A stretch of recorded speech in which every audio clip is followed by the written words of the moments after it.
on. Suffice to mention, alas, that up to date, 2021, 57 years after Zambia's independence, we are still singing this chorus of corruption. And according to the main advocates or governance activists, they have informed us to say the corruption pandemic in Zambia is not healing anytime soon, but it is actually growing. So we continue engaging different voices and find out what could be the solution or the weapon to use in the fight against corruption. We've had a number of politicians coming here. They have given their own submissions. And now let's find out as well from the labor movement as well, one of the critical mouthpiece in as far as governance is concerned. So make sure you follow me in this conversation. Now let me just read through one of the big stories that we had in our news, in case you might have missed out before I introduce the face of my guest on the program. And the story reads that the Judicial and Allied Workers Union of Zambia, JAWUZ, has called on the Acting Director General of the Anti-Corruption Commission, SEC, and the entire management to resign on moral ground. All right, so it's the entire management to resign on moral ground. Speaking at a media briefing, Union President Peter Mwale says the SEC has failed to operate. Mr. Mwale says the Commission has been involved in activities that are not beneficial to the country. He adds the cases in which Ronald Chitotela was charged with 9 counts of corrupt offenses in 2019 was prematurely closed. So let's find out the issue of somebody retiring on, of course, moral grounds. My guest on the program is JAWUZ President Peter Mwale. Mr. Mwale, welcome to this special interview. Thank you so much, Mr. Piri, and I'm pleased to be back again on the media, particularly sure. Muvi TV. I remember this long time ago when I came here. Yeah. As I said earlier on, it's a pleasure for you to have me here in the studio. And I want to also state that this is the way we are going to proceed from now onwards. Right. Yes. More visibility on our program. Exactly, because we don't want now to keep quiet anymore. We want to begin to raise our voices, especially talking on issues that are affecting us as the workers, particularly us in the judiciary and generally as a country. Right. Yeah. Fantastic. We are also excited to have you back at Muvi TV. Thank you. Within Kalingalinga, I should make mention that. Yes. All right. Now let's get to your press briefing that you had today in the morning. You've raised a lot of issues, very alarming issues here that I want to begin to,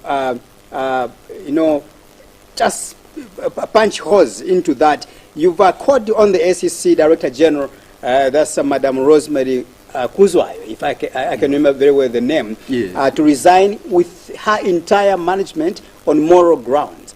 Let's now begin on the issue of morality. What kind of morals or morality are you talking about here?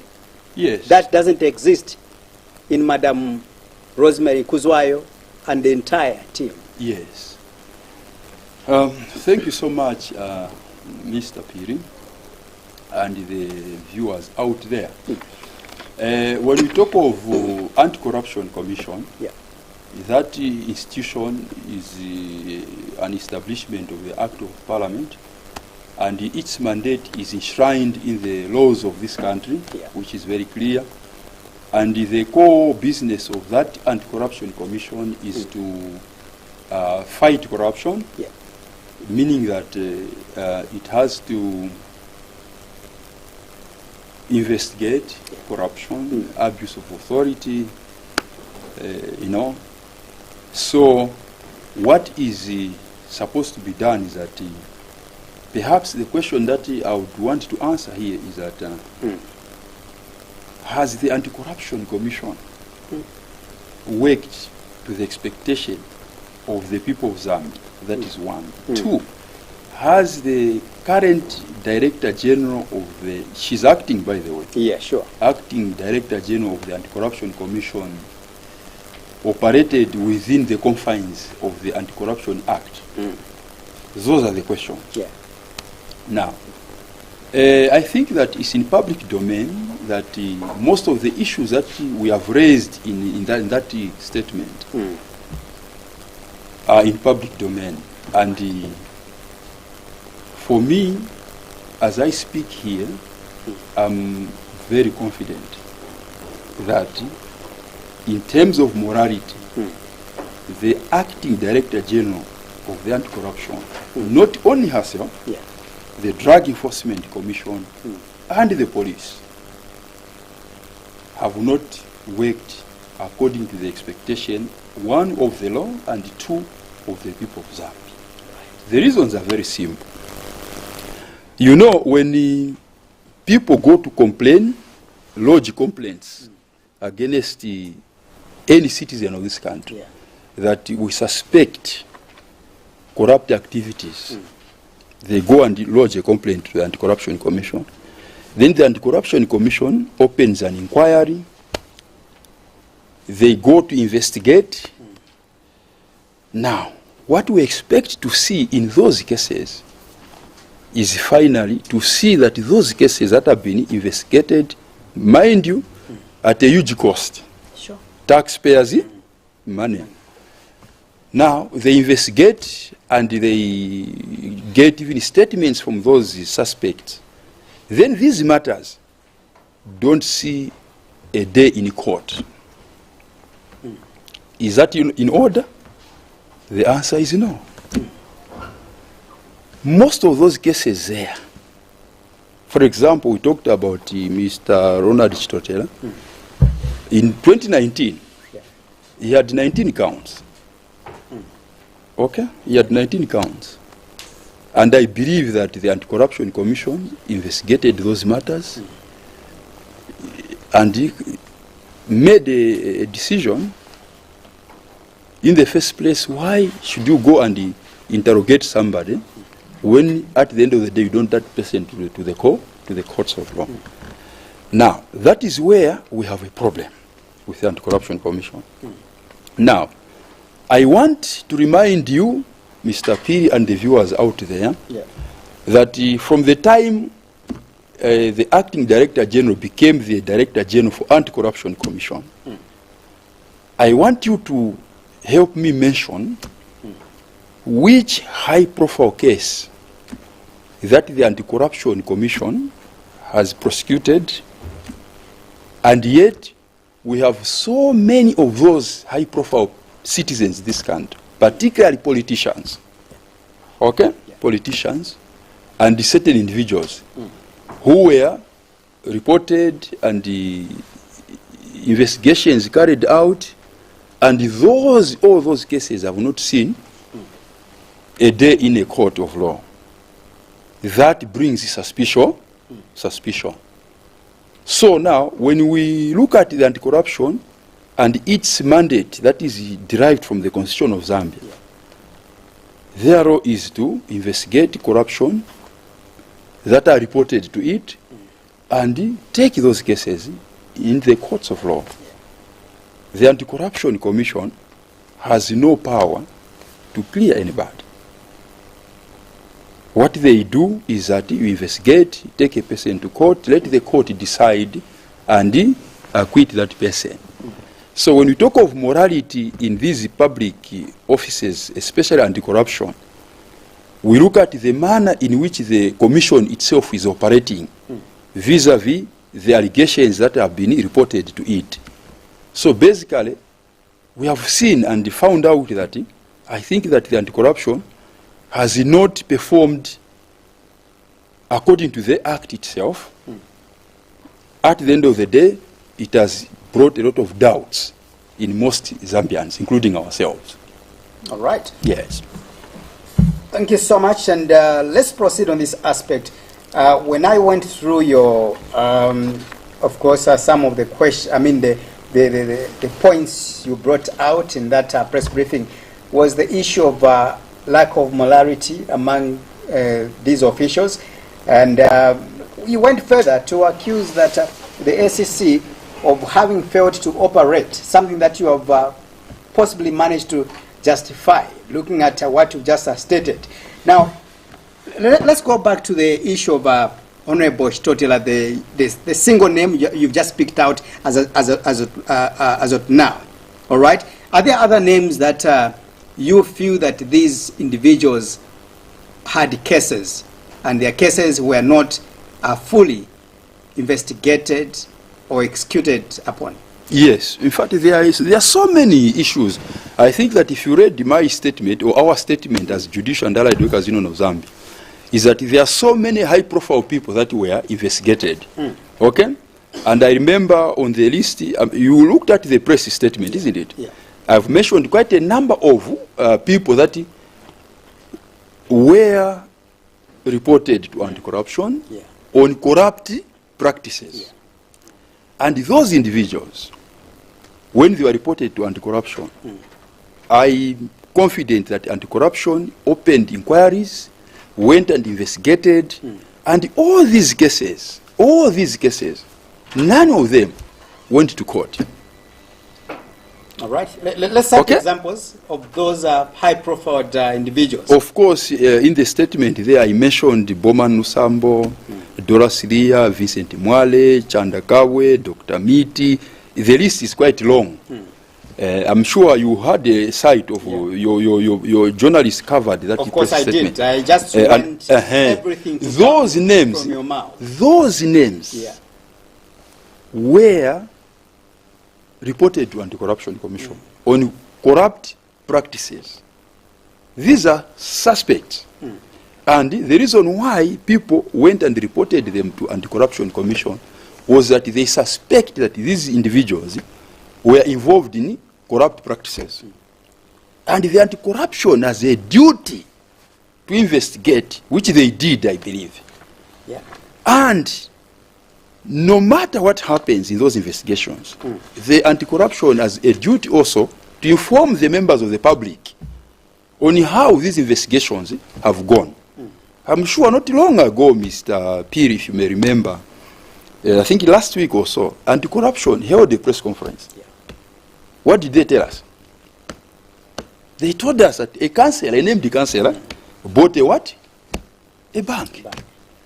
Now, what happened to those other cases? You see where a problem comes. They mentioned a councillor to have bought a bank in this country, and they are investigating, and that they are closer to concluding those investigations. Now, the question that we are asking the acting director general of the anti-corruption, you mean that councillor and those other names that I've mentioned there, were they not reported to anti-corruption? Why can't they make public those investigations as well? This is where we have a problem with the Anti-Corruption Commission. How come other individuals, they will rush to the press and tell us that no, named councillor has been arrested, bought a bank at 300 million. They even hold a press conference, which is okay. But our question goes now to the SEC. To the SEC. What about Ronald Chitotela? What about Vincent Mwale? What about Bowman Nusambo? What about Dr. Miti? What about Chandakawe? What about there are so many names I can't even remember because there are quite a lot. What about Doris Lia? All those things. What has happened with those investigations? What has happened? Why can't they hold a press conference as well and tell us how far those investigations have gone?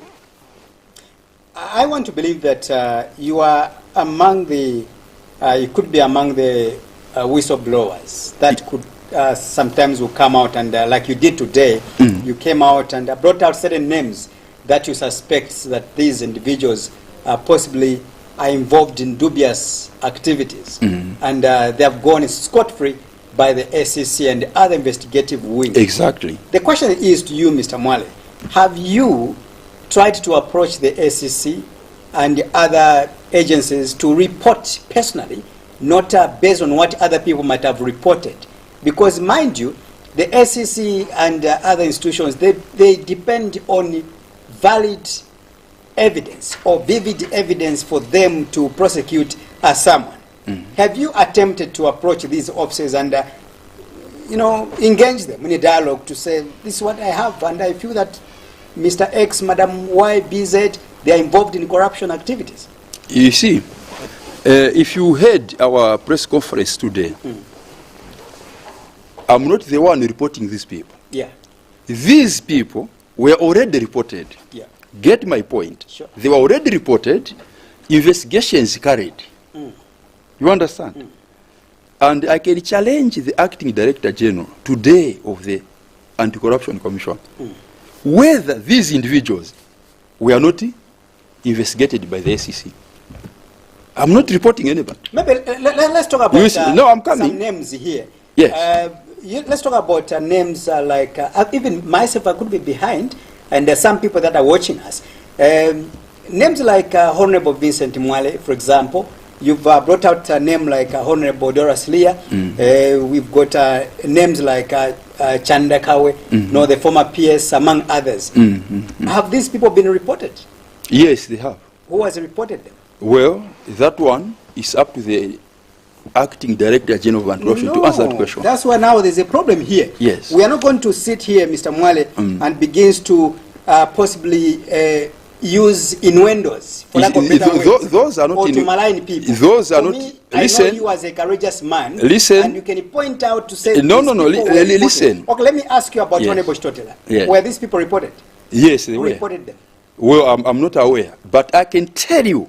That's how I'm saying. I'm challenging. If you, after you talking to me or after the press conference, have you taken time to go to Anti-Corruption to ask them about what I've raised today? This is actually the latest news we're hearing from you. Thank you so much. So in my case, from you as that's why I went to the public and announced that the current form in which the Anti-Corruption Commission is operating is very worrying. Hence, calling for the resignation of the acting director general of Anti-Corruption. Because I've seen there's a problem somewhere. That I can tell you. And I'm challenging you today, and even the Director General of the Anti-Corruption, the issues I've raised there, go and have an interview with her. Let them dispute that these individuals were not reported there. That's what I'm saying. Now, if you find that these individuals were reported there, and these cases were investigated, now the question is, why were these people not taken to court? In fact, I heard, in fact, not long ago, I think last week, a certain individual reported a case, reported the Director General to the police. Did you see that video? Where she says, no, there was a plea bargain where someone, in fact, it was Chitotela himself. It's not even me. Someone went and reported where the police said, no, the Anti-Corruption Commission, we don't think that what they are doing, let her publish the settlement that they entered. We believe that, and I've even said it in the statement that, look, can the Anti-Corruption Commission come out in the open and tell us which settlement they entered with some of these individuals? Right. That's what we are saying. If the settlement was entered and some payment was made, in which account? Because the SEC, mind you, manages what we call the forfeiture account. So that whenever they enter into plea bargains or whatever they are, the money is paid. That money is public, supposed to be announced. Right. Those are the issues that we have brought out. Obviously. Now, we know that these things happened. Of course, individuals were investigated and inquiries were opened. Now the question, what happened to these cases? Mind you, these are high-profile people. These are high-profile people. And now if you are to win the fight against corruption in this country, at the rate we are going, I can assure you, it will be difficult for us to win the fight against corruption. Not until we have these heads of the Anti-Corruption, the Drug Enforcement Commission. In fact, I heard, by the way, that the DC today have arrested a high-profile person. That's what I'm talking about, Mr. Phil. How come that today now we are hearing DC arresting someone with a lot of money, Not long ago, we heard that someone was found with about 65 million in a house. Can't you see that something somewhere is not right here? Looking at or listening to your concerns, yes. I want to believe that somehow again there's a lot of sense in what you are bringing out, yes. And you are being appreciated by the viewers that are watching this program, because thank you. It's like almost all of us who want to live in a country which is free of corruption, and yet when people begins to speak about against corruption, we need to clap hands for such individuals like you. Thank you, Mr. Piri. Right? Thank you. But Thank again, you need to realize that in several occasions the ACC have come out to say some of these corruption allegations that we hear, they have no basis, they have no evidence whatsoever. These are just individuals that will just wake up in the morning to say maybe IP is corrupt and the likes. You have not done your background check in terms of giving out the evidence to make the job for the ACC very easy with evidence, besides speaking in the media. Again, you've been in this country and you've heard some of the former leaders. For example, Iseo, in several occasions when he was in government, when he was a president, he did mention that in Zambia it appears that the crusade against corruption, or the crusade on corruption, is more like a tool to decampaign the governing party. Because people, they will just talk, they will just preach without evidence. I hope before you are being labeled by the viewers that are watching this program, you have a backup to these allegations that you've raised. Look, these are not allegations, Mr. P. Or this information. Let me make it very clear. If you remember there, why do you think we have directed our effort on the acting director general? Mark that word. Here, what is very important is that you said it categorically that we have heard Anti-Corruption Commission come out in the open to say some of these people that are being accused of being corrupt, there's no evidence. Yeah. That is true. That's part of their job. Sure. But now, if I may ask you a question, I know that you are supposed to ask me. Amongst all those names that I've said, have you ever heard the Anti-Corruption come out in the open that, yes, we investigated this one, and we have found that there's no evidence? That's what I'm talking about. By them keeping quiet, it raises more suspicion than ever before. Right. If not long ago, Mr. Piri, we saw the Anti-Corruption Commission coming out and addressing the media, telling us that a councillor, a named councillor, bought a what? A bank. You understand? And they never said that this named councillor has been cleared. They're actually saying investigations were closing in. You understand? That's the information that we want to hear. And now, when you go to those other names that I've mentioned there in that press statement, these are individuals who were reported and investigated. Whoever reported, I don't know. But I'm telling you that these cases, the Anti-Corruption, they are aware. Now, how come they have never held a press conference? How come they have never come to tell the nation that these individuals we are investigating, maybe yes, they bought a bank somewhere, like they did last time? You have seen that even in DC, when they investigated someone, not long ago, I saw DC, they invited the Secretary General of the Patriotic Front, Davis Mwale, they invited Antonio Mwanza, they invited Max Chong. You saw what I mean? Yeah. That's what I'm talking about, Mr. P. That is where we Zambians should focus on if we are to win the fight against corruption. Now, where is the will to fight against corruption? Here now, if DC are able to make a move in this direction, why is ACC failing to make a move in that direction? Why is ACC failing? That's the question. And that question can only best answered by the acting director general. By the way, do you know that she has been acting for a long time? Yeah. Now, because looking at all these innuendos and all these things, the fight against corruption, it will just be lip service if we are not careful as Zambians.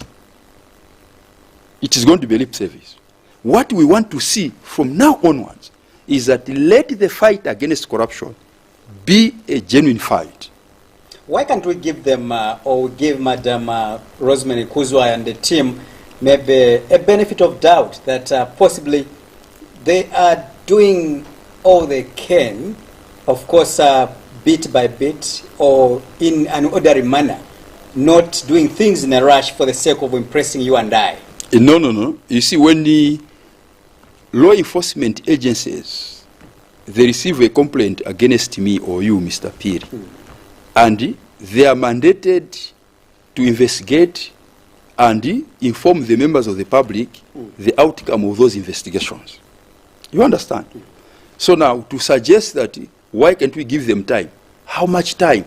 Because, mind you, these cases, when were they reported? Let me take, for example, the issue of Maizegate scandal. When was it reported? Mr. P. It's an odd issue. Yes. Yeah. So now, when you are saying we have to give them time, how much time do they want? Because by us saying let's give them time, you know, investigations have got a time limit within which you have to take them to court. The danger part that if you don't do that, evidence might be tampered with. Witnesses might die. Let's be very careful here, Mr. P. We are dealing with high-profile cases. Take, for example, a Maizegate scandal, I'll still repeat, which involved Dorothea then when she was the agriculture minister. In Malawi, our neighbor there, you heard the agriculture minister in Malawi, that country. What happened? What happened? That minister was fired and prosecuted. Now here you want us to give Anti-Corruption Commission time? No, we are saying no. Now it's because of those issues that are surrounding this. We are saying that I think that the current acting director general of the anti-corruption and most of managers who are managing the anti-corruption, they have no capacity to fight this corruption. What else can they tell us today? What else can they tell us today? Of course, investigations can take, you know, even a year. Investigation can take even 5 years, provided we don't have enough or vivid or convincing evidence. You can't proceed. You know what I will tell you? You know. What I will tell you. I'll cite one example. For example, the case of our late second Republican president, Dr. Chiluba. You saw how long that case took us as a country. And we spent a lot of money in the name of investigating, gathering evidence before the courts. What happened? There were no vivid evidence apart from an acquittal. No, yes, there you could be right. But you see, what we are saying that let these investigations see the light of day in the courts of law. All those cases that the former president, Mwale, may so rest in peace, investigated, they came to court, isn't it? They came to court without the proper evidence. Because but if look, there were proper evidence, that is a different. He was going to be convicted. Listen, what we are saying that that should not be our problem. Our problem is that when people report matters, if they can't be taken to court, then we should be given a reason. That's what we are saying. But those particular cases you're talking about, one, they have not gone to court. We have not been told why they have not gone to court. Can't you see a problem there? So all you need is let these matters go to court. Updates. Yes. Right. Because in the absence of that, then suspicion is going to grow. Suspicion is going to grow. Just like now you've got a lot of suspicions in your mind. Exactly. And in your statement here, I did mark one alarming point here where you said the SEC officials, they are involved in, you know, dubious activities or questionable acts. You see, what are those acts? You know, I think there's connivance there. There's connivance there. What kind of connivance? Like, look, we need to be the connivance here comes from this point where you go and announce that we are investigating this person, okay, for corrupt activities. Then the anti-corruption picks it up, investigate, then they go quiet. There are two possible things that will happen there. It's either we suspect that the anti-corruption, because if they can't come out in the open and tell us how far they have gone with those investigations, and they even mention, take for example like the Drug Enforcement Commission, even the police, When they investigate, they will even announce, no, we have arrested the suspect, and next week maybe we'll appear in court. Then we wait to see what the court is going to decide. But in these particular cases involving anti-corruption cases, I can assure you, me, I'm very, very sure, I suspect something somewhere is not right. Because, one, these are high-profile cases, and these individuals who are being investigated by anti-corruption, can we know the state of these investigations? Whether at anti-corruption level or at court level. Whichever way, the outcome that they could be cleared by anti-corruption or by the court. That's a possible outcome of an investigation. That's what happens. You and me, Mr. P, if we are arrested by DC or whatever, we'll go. Take, for example, like today I heard that Council Miringolunga has been arrested and he charged. I don't know whether he has been charged, but I've seen him been arrested. Now, why do you think the DC have done that? They want to take that person where? That's what we are talking about. And those individuals who have been mentioned there, believe you me, if the SCC can just, or for example, the acting director general and managers, they step aside, you put others there. And I even challenged, let's revisit these investigations, or let's take these matters to court. Invite me at that time here again. You will see. You'll be asking me different questions. That I can tell you. Yes. It will be a different discussion. I can tell you. All right. You've also touched the issue of the case involving the former Minister of Tourism and Arts, Honorable Chitotela. Of course, that came to a close. That was 2 years ago. According to you, you are alleging that that case was prematurely closed. You know, how were you expecting that case to be dealt with? It's at that case where someone from SEC offered no evidence, remember? Yeah.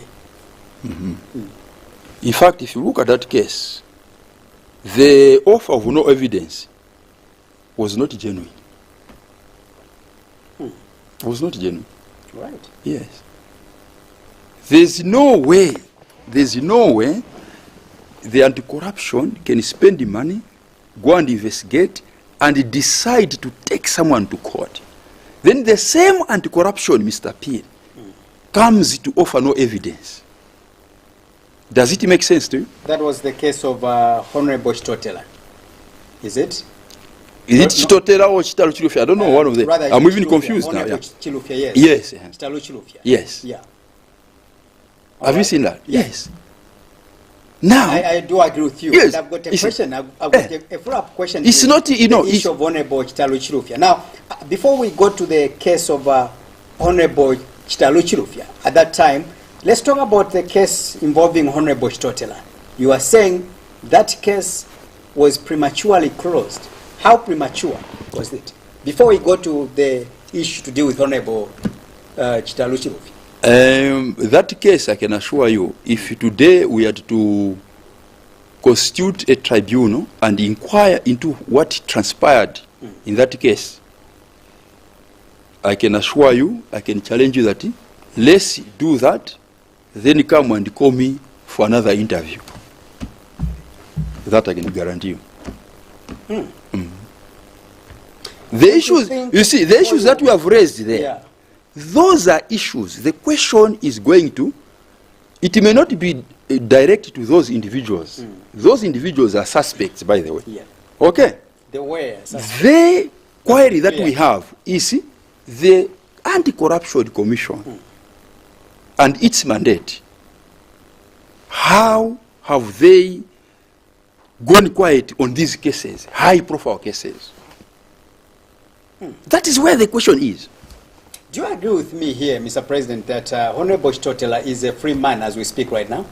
Do you agree with me? In fact, what I'm saying is a suspect. Wait a bit. Yes. Do you agree with me that Honorable Chitotela is a free man as we speak? Yes, he is. Do you agree with me that Honorable Chitalo Chilufya is a free man as we speak? Yes, they are. All right. So where is the suspect issue coming in? Because the suspect is proven guilty not until the court pronounces so, isn't it? Now, those cases, they have never seen a day in court. these individuals were cleared. Cleared by who? On your own by the court. No, those investigations were prematurely closed. I can tell you. So really, I don't know, maybe I need to be lectured here, Mr. President, by you coming from JAWUZ, because either premature or not premature, for as long as somebody is taken to court and then you've been cleared by the courts of law, I don't think that you still continue being a suspect. Now, some of the cases that I'm talking about there, like the 9 counts for Chitotel, did they go to court? Of course, he was in court. He was cleared. 9 counts? He was in court and he was cleared. No. Yeah. I don't think so. He was in court. You see, this he was in court and he was cleared. Listen, what I'm telling you is this. Try to go and get a comment from the Anti-Corruption Commission. Then come and call me. I will share with you from the journalistic aspect of the way we operate. I'm not going to go to the SEC with the empty information. I need to get equipped information from people like you, who are the whistleblowers, okay, or who seem to have more information than possibly anybody else, to equip us. These people have got cases such as this one, or if it's to do with the corruption was. But if you remember, in our statement, we have said these people have been investigated for corrupt activities. That's the allegation that is there. So if there is a latest story or latest allegation that you are raising here, I think those are the people that the people of Zambia are anxious to listen to you and tell them which or what kind of cases are these. Not the previous cases which were in which they were cleared about. We are going to listen. What about the Maize Gate scandal? Of course, that story is still pending. Yes, that's what we're talking about. That's what I'm talking about. But my question is about Honorable Chitotela. Listen, they were cleared. There are a lot of allegations. There are a lot of allegations that I know that SEC handled, and those cases and those investigations were never concluded and taken to court. That I can guarantee you. All right. That I can guarantee you. Those are the cases I want to hear. On behalf of the people. You want to hear? What kind of cases are those? Which are not concluded? What I'm telling you, that's why I have challenged the Acting Director General of the Anti-Corruption. Right. Say, state to the Zambian people the state of these investigations in the following individuals. But it's you that is, trying to alarm the public. It's not an alarm from the public. It's not an alarm.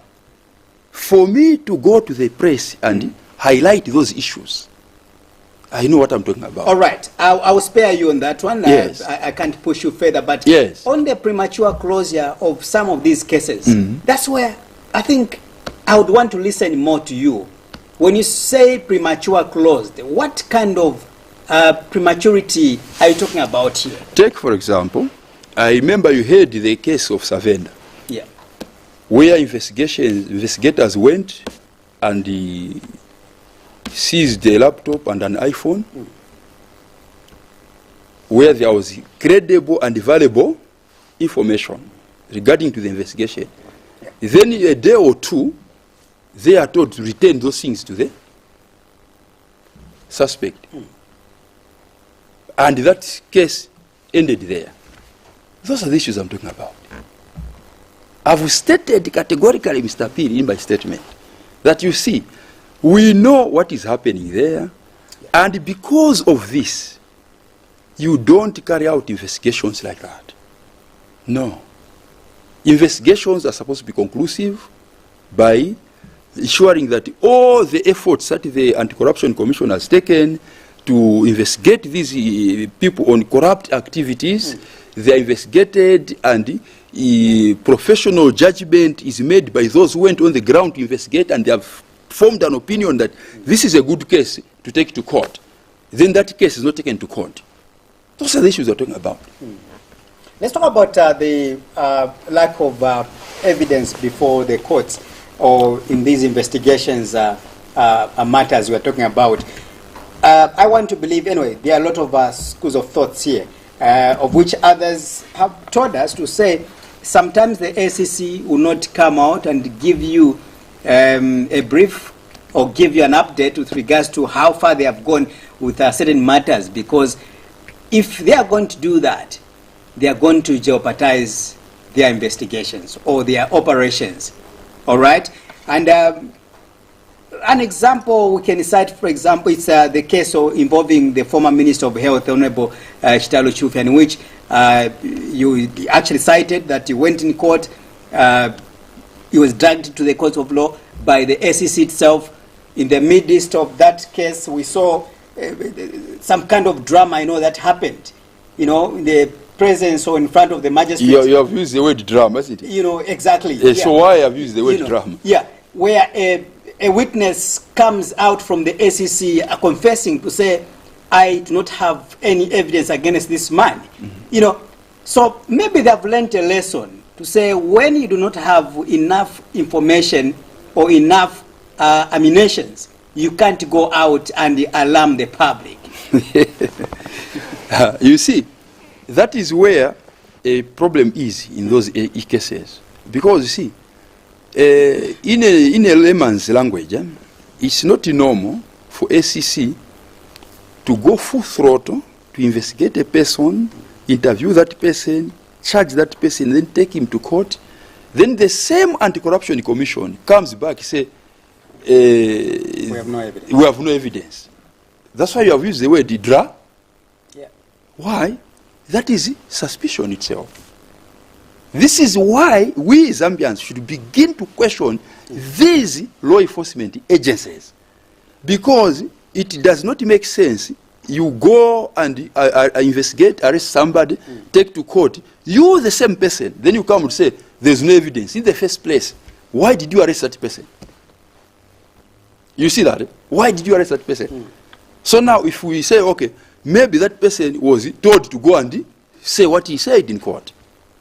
Those are, suspicion, have you seen? Because it's not normal, Mr. Even in your case as a journalist, you have never seen such a case. Because ordinarily, if you arrest somebody and you are a state witness, you go to court, then you give evidence contrary to what you are supposed to give on oath. You are supposed to be declared what? A hostile witness. Did that happen? It didn't happen. What we saw the following day was that the defense counsels in that case came and applied for contempt against anti-corruption. Now, because there was a contempt proceedings against anti-corruption there, and now the same guy who came to offer no evidence was charged, remember? Was disciplined. Now, why are these things happening in a criminal hearing? Those are not ordinary things to happen. That should open our eyes that something behind the curtain is happening. Is happening. Now, before the contempt was heard, the ACC comes now to offer no evidence. No evidence. Look at the drama, as you rightly said. That should show you that something somewhere is not right. I respect a number of concerns that are coming from you. Yes. I respect those concerns, and again, I want to believe that you are coming from JAWUZ. All right? That's the union that sits under the judiciary. All right? Don't you think what you are doing possibly is more like an assault on the judges we have in this country? An assault on our magistrates? That is a very good question. And you are also questioning their autonomy in the way they should operate. No. Let me actually help you to understand that your school of thought. Please.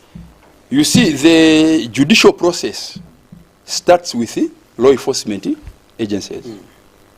And what I'm doing actually here, I'm trying to tell you, the members of the public, that in most cases, courts, judges or magistrates have been accused of being corrupt. Because in the manner in which they handle certain cases. Now, what I'm telling you is that the judicial process, the judiciary itself, we are at the receiving end. The most important thing that we Zambians should do, concentrate on if we are to win the fight against corruption, is to ensure that these law enforcement agencies, they are doing a credible job. Now, At a point when these investigations are done, thoroughly done and brought before the court without any drama, as you put it, then the court or the magistrate or a judge passes a decision. At that point now, I would rather to come back here and be interviewed. But in this particular case, where more cases have been reported to this, I think that I'm not the only one actually who have come here on this program, Mr. Piri, who have complained about the way the anti-corruption, the DC, the police are operating regarding investigations. Mind you, some of these cases are very high-profile cases. Huge sums of money is being lost. And even as I sit here, I'm at pains, Mr. Piri, to explain to you. And I will tell you, for your own information, where I sit here, I represent more than 4,000 judicial workers. These are poor workers. I sit in most disciplinary cases. We have lost judicial workers over stealing 100 kwacha, 200 kwacha. They have been dismissed. You understand? I know. I'm at pains. Now, for me to come and sit to see someone has 65 million kwacha in the house, someone has 4 million kwacha, someone, look at that. And these are individuals that are roaming the streets. It is not fair. I know what I'm talking about. Worse still, right now as I speak here, throughout the tenure of office of the Patriotic Front, we've been fighting for improved conditions of service for my members in the judiciary to have better salaries. And that was achieved? No, it was not achieved. Right. It was not achieved. That's what I'm talking. I'm coming to that. Right. Now, we've been fighting to say, look, let at least judiciary workers be getting better salaries. At least a minimum of maybe 6,000 kwacha. Take home pay.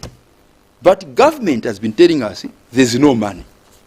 Now, what is so painful is that they're saying there's no money, but you see cadres displaying millions of kwacha. Ministers are suspected to have embezzled colossal sums of money. You think I will sit and comfortable? My members, right now, they are busy saying you are not working. You understand? That's why we in the judiciary and allied workers, we want to see that the way forward from now onwards, we have to join hands to hold those that hold public office accountable. Why? Because these resources, we need them. We need these resources. How can you explain, Mr. Piri? Me, I've been working in the judiciary for over 20 years now. Someone who is a cadre, 2 years being a cadre, is more richer than myself. How do you explain that? Someone, a messenger, a court clerk in Kaputa, assistant registrar, even a judge, even a magistrate, who has worked for 15, 20 years, struggling to build a house, a cadre, we join a political party within 6, 7 months, you are driving the most expensive cars. You think we can't suspect that there's corruption? There's abuse of public resources? No. That's why our appeal now is to these law enforcement agencies, particularly the anti-corruption commission. I'm sure you understand now the background I'm coming from. Because we have seen that these monies, instead of giving to workers who are suffering, struggling every day, saving the government. Okay? Saving the government. For example, I'll give you a good example, Mr. P. Us in the judiciary, from the time I became the president of the Judicial and Allied Workers Union of Zambia, we've been fighting for financial autonomy of the judiciary. Right now, I can tell you that workers in the judiciary, most likely the unionized, whom I speak on their behalf, they are owed more than 60 million in terms of personal emoluments. These personal emoluments stem back, way back from 2012, 2013, and these are small, small amounts. Put together, the judiciary is owed about 65 to 70 million. Right. Whenever we want to claim these monies, even as I speak right now, all judiciary workers, they are agreeing with me as I speak here. Now we have gone to government. Can you give us this money? Look, these workers are old leave travel benefits, commutation, settling allowance, all over. There's no money. Now you sit, you are watching news, Muvi TV, for example. I see Mr. P reading that no, one of the former ministers has got 70 million. You think that can sit well? This time we are saying no. Right. This time we are saying no. So, hence, we have to raise our voices and make sure that these law enforcement, let's tighten the loopholes. Right. You understand? Because if you look at it, most of the workers on the ground, particularly in the judicial where I come from, look, they don't even earn a lot. Now, because whenever we go to government to demand for salaries and other better conditions of service, we are told there's no money. But we hear high-profile,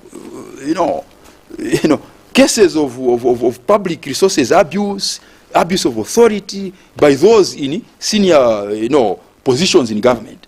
Right. So we are saying, if we were to be given good salaries and other conditions of service, let's join hands with anti-corruption. Right. Mr. That's what you are saying. Allow me to appreciate you for actually setting a tone Yes. to my next segment now that I'm going to take you to. And I'm happy that I gave you at least 4 minutes in which to offload all the concerns that Yes. you have. And now we get to the conditions of service of your workers, something that you've already talked about. Now, before that, allow me just to read this statement that we've just received. Now, the statement of the story reads that Zambia Congress of Trade Unions, ZCTU, says that divisions in the labor movement has negatively affected the power of negotiation for better salaries for workers.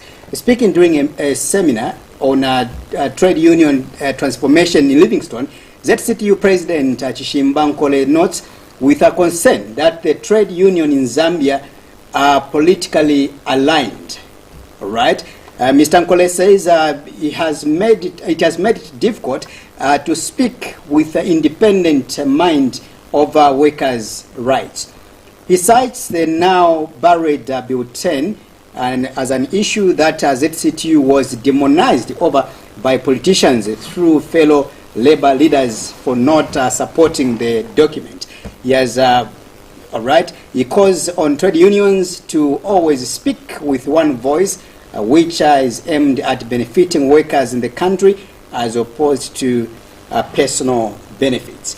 All right. So actually, let me now go to number 1 paragraph there, so that we don't lose, I don't lose people's thoughts and that's a topic that is close to my heart. Exactly. Yeah. So, in line with what you've said, that you've made several efforts in the previous administration or regime to better the conditions of service for your workers, among other civil servants. All your efforts went in vain. There is actually a dossier here coming from your boss by the name of Mr. Chishimba Nkole, yes, our ZCTU president, yes, giving us a catalog that the reason was very simple. It's because of the divisions that exist amongst you, the leaders. Apart from that as well, he's mentioned the issue that you are not, in fact, labor union leaders or unions leaders as you call yourselves, but you are, in fact, politicians because you are aligned to political parties or politicians.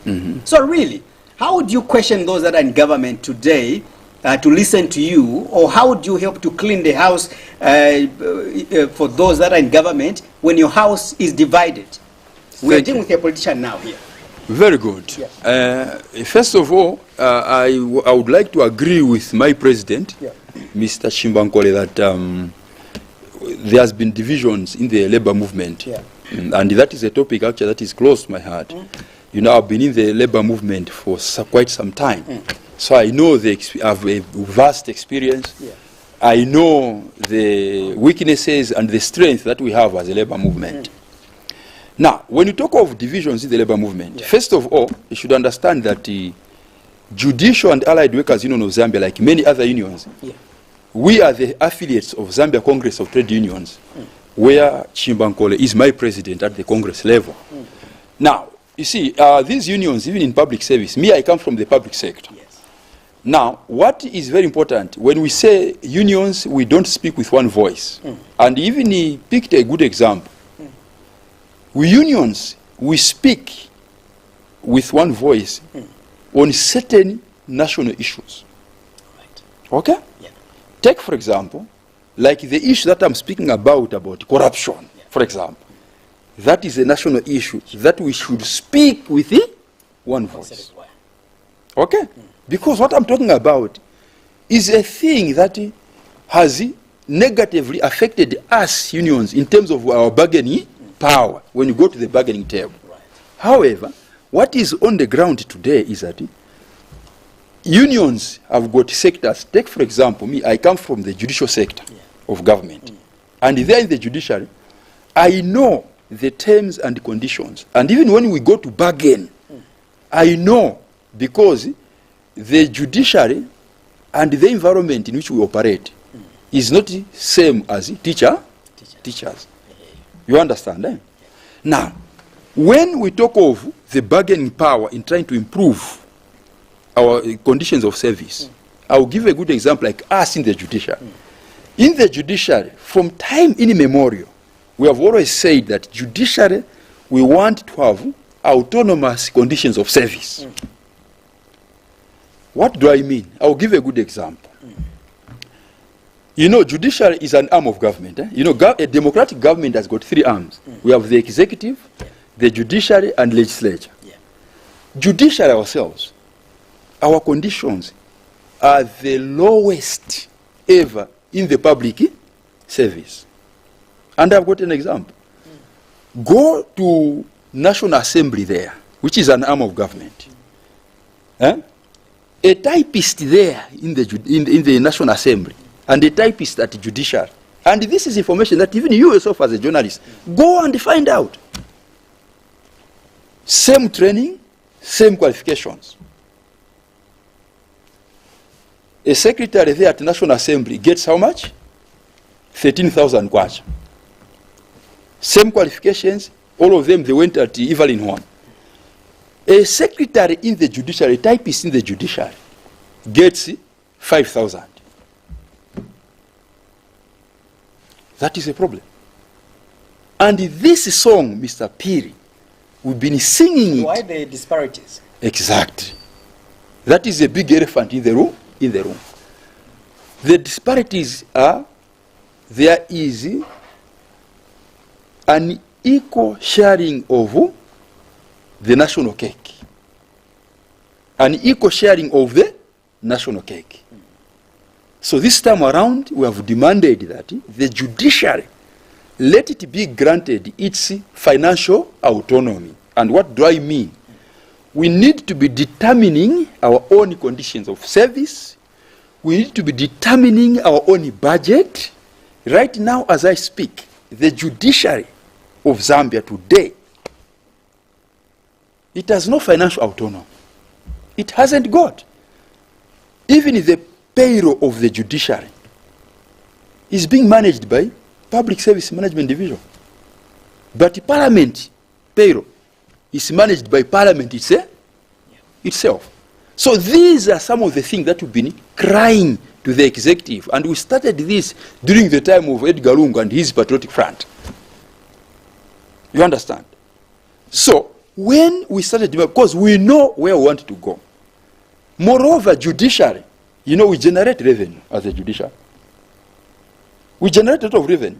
You know, the sheriff of Zambia is part of the judiciary. But now, despite us generating more revenue, you get less. We get less. The people that do not even generate revenue like National Assembly, they get more than ourselves. Is that fair? As a unionist now, I'll speak, that's not fair. And I can assure you, we've been fighting this time in memorial. I know we've got and because of the previous administration, those efforts, some of us were even hated. Okay? We're even hated. So we are saying now, this time around, with the new Dawn administration, okay? With the new Dawn administration of President Hakainde Hichilema, In fact, which camera can pick me here direct? We'll give you this one. This one? Yeah, in front of you. This one? Yeah, this one. So now, I want to appeal now to the President of the Republic of Zambia, Mr. Hakainde Hichilema, and his United Party for National Development, that we as a judiciary, we have cried for a long time. Our conditions are so bad. I'm setting a tone. I know that these issues will take them to the bargaining table. Yeah. Okay, because there's a procedure and a process that we follow. My appeal is to the President, Mr. Hakainde Hichilema, and I know he knows me very well. Right. He knows I speak, I'm a bearer of the message. Judiciary workers, we have suffered for a long time. What we want, Your Excellency, Mr. President, Mr. Hakainde Hichilema, hear us as a judiciary. Our conditions are very poor. We want your government to ensure that you grant us a full financial autonomy. We want, when judiciary makes a budget, we want that budget to be approved as it is presented. We fought these battles in the previous governments, but no one heard us. I'm speaking here as a bearer of a message on behalf of thousands of workers in the judiciary. We want to see to it that the conditions of service of the judiciary workers, they change. Since the new Dawn government and the UPND government, it appears to be listening government. Right. This is very serious, Mr. President. Hear us as a judiciary. Help us. We want to set a tone that the way forward we want to see is that the lowest paid judiciary worker, and I know this is possible, government has got money. We know. Government has money. If you can't give us certain money, we hear next is being stolen. We don't want that this time around. Your government, you have promised. Sound very confident. I'm very confident. It's not the matter of being confident. But we've been told I know government that our coffers are empty. So no. Look. Enough money. The coffers are empty, but I know that the current president, he promised us, the judiciary workers, that our conditions will be better. Right. And I'm making an earnest appeal. I know these issues will take them to the bargaining table. But I want him to know as a president that judiciary now, we want our full financial autonomy so that we can determine our own budget. Right. We can improve conditions of service. And on top of that, right now, the judiciary, as I said, and I repeat, this is very, very important. Yeah. Judiciary workers across the country, they are owed personal emoluments, PEs as we call them in government, to the tune of 75 million kwacha. This is the money that the workers have accrued. So we want this money to be paid at once. Some of this money accrued as way back 2010, 2012 and so forth. So if these issues can be addressed, I can assure you, judiciary will be a better institution to work in. That's what we want. Right, fantastic, Mr. Mwale. We have to go, and I appreciate for your coming. I think my director is giving me those signals that we have to go. Remember, but you see, even where is the director? What we lack in the studio. Where is the director here? Democracy. There's no democracy in the studio. No. So but you see, look, director should also allow us. See, this issue of saying there's no time. No, excuse me, time is always there. When especially I'm talking about these issues that affect thousands of workers. We've spent an hour plus already. No, but I needed more time because, you see, these are very important issues. Right now, as I speak, even the judicial workers, wherever they are very happy.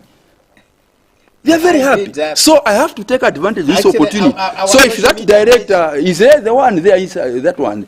Yeah, they should give us more time because these issues affect thousands of workers. Our social media has already been flooded with a lot of accolades on your side. You've done justice. And I know even here at Muvi TV, they should give you better conditions of service. I know. They should do that. All right, so we have to go. Thank you so much. Thank you so much. I know that you've pledged to come back or to continue appearing on this program. So we'll have you soon. And please, I want even to appeal to all media houses. This time around, as union leaders, we are not going to keep quiet this time, anytime anymore.